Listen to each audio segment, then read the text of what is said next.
Olá, tudo bem? Um dos meus seguidores me pediu para eu comentar um dos temas mais polêmicos da história da filosofia, o tema da morte de Deus. Você já ouviu falar desse assunto? Bom, vamos começar do começo? O tema da morte de Deus não é novo na história da filosofia. Vários autores falaram desse assunto, mas ele ficou muito famoso com a publicação de uma obra chamada A Gaia Ciência, de Fröhliche Wissenschaft, em alemão, que foi escrita e publicada por Friedrich Nietzsche no ano de 1882. Essa obra é tão importante que a gente poderia considerá-la como um marco na abertura daquilo que nós chamamos de era pós-moderna. E muito desta ideia está conectada com o fragmento 125, em que então Nietzsche anuncia a famosa morte de Deus. Esse fragmento ele é muito polêmico porque ele tem uma linguagem muito pesada e uma linguagem metafórica. O Deus que Nietzsche está colocando aí não é apenas o Deus religioso, mas deve ser entendido como aquela autoridade suprema, aquela fonte última da verdade, a fonte última dos valores. Dizer que Deus morreu, portanto, é dizer que a cultura perdeu as referências últimas quanto à moral, quanto ao que deve ser feito, quanto aos valores.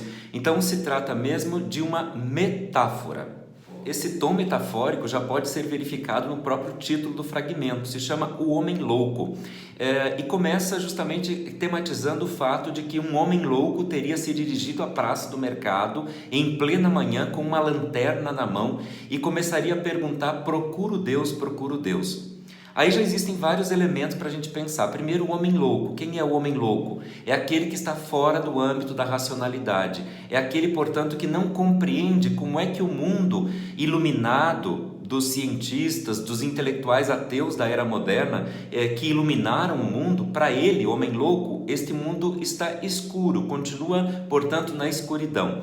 De outro lado, ele acende uma lanterna em plena manhã, justamente para dizer que ele não tem a luz, que para ele o mundo está escuro. O homem louco, portanto, é uma espécie de símbolo daquele que não compreende o mundo sem a presença de Deus. É por isso que ele procura Deus, ou seja, ele procura a fonte da verdade, a fonte do saber, a fonte dos valores, e ele não encontra. Ao se dirigir aos homens do mercado, o louco os interroga com perguntas assustadoras. Ele diz coisas do tipo: não sentem o cheiro da putrefação divina? Não ouvem o barulho dos coveiros enterrar Deus? Vocês não sentem que nós caímos continuamente, que não existe nem em cima nem embaixo, nem direita nem esquerda? Vocês não veem que arde na pele da gente o vazio de não ter Deus entre nós? Todas essas formulações induzem a ideia de que há uma seriedade em jogo aqui, que não é motivo de brincadeira esta notícia.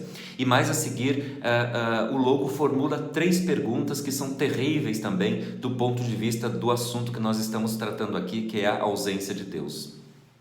A primeira dessas perguntas diz: como conseguimos beber inteiramente o mar? Aqui é uma referência a uma passagem de Santo Agostinho que diz que o Deus é um mar e que se a gente fechasse o olho, imaginasse um mar imenso, o mundo seria uma espécie de esponja dentro do mar. Agora, diz Nietzsche, o mar, que era a fonte da vida, que é a água da onde tudo veio, este mar foi bebido inteiramente pelo homem. A segunda questão diz: quem desatou a terra do seu sol?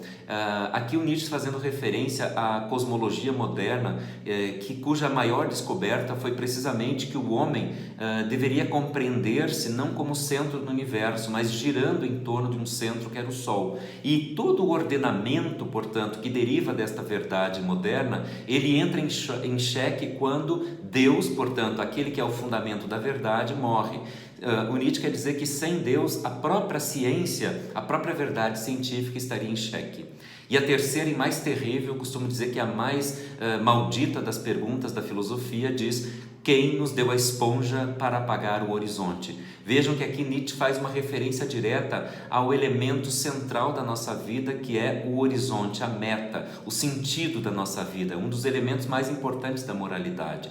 Dizer que Deus morreu, portanto, é dizer que o horizonte se apagou, que a nossa vida ficou totalmente sem sentido. Esse fragmento termina dizendo que o louco entrou em várias igrejas onde ele cantou o seu canto de morte para Deus, o seu requiem para Deus. E perguntado por que ele fazia isso, ele se limitava a responder: o que são ainda essas igrejas, diz o louco, senão mausoléus e túmulos de Deus? Essa frase, que é muito pesada, muito terrível, deve ser entendida no sentido de que as igrejas muitas vezes estão cheias de pessoas que rezam para um Deus morto, que não tem sangue nas veias.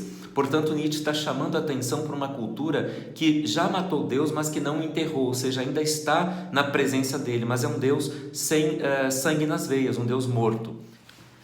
Nós podemos ver então nessa passagem de Nietzsche como ela representa um dos maiores dilemas do nosso mundo, que é justamente a ausência de uma verdade última, a ausência de um valor que possa orientar a nossa vida moral. E esse é um dos nossos então maiores dilemas. Diante da morte de Deus, o que nós vamos fazer? Como ainda é possível orientar as nossas ações, organizar o nosso mundo, buscar uma verdade num tempo em que a fonte dessas verdades, representada metaforicamente pela ideia de Deus, de fato desapareceu.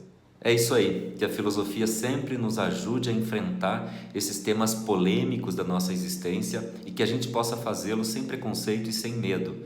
Que se você tem fé, que você reze para um Deus vivo. Se você não tem fé, que você possa encontrar por você mesmo os motivos de uma vida responsável, uma vida boa, dirigida para o bem comum. Um abraço para todos.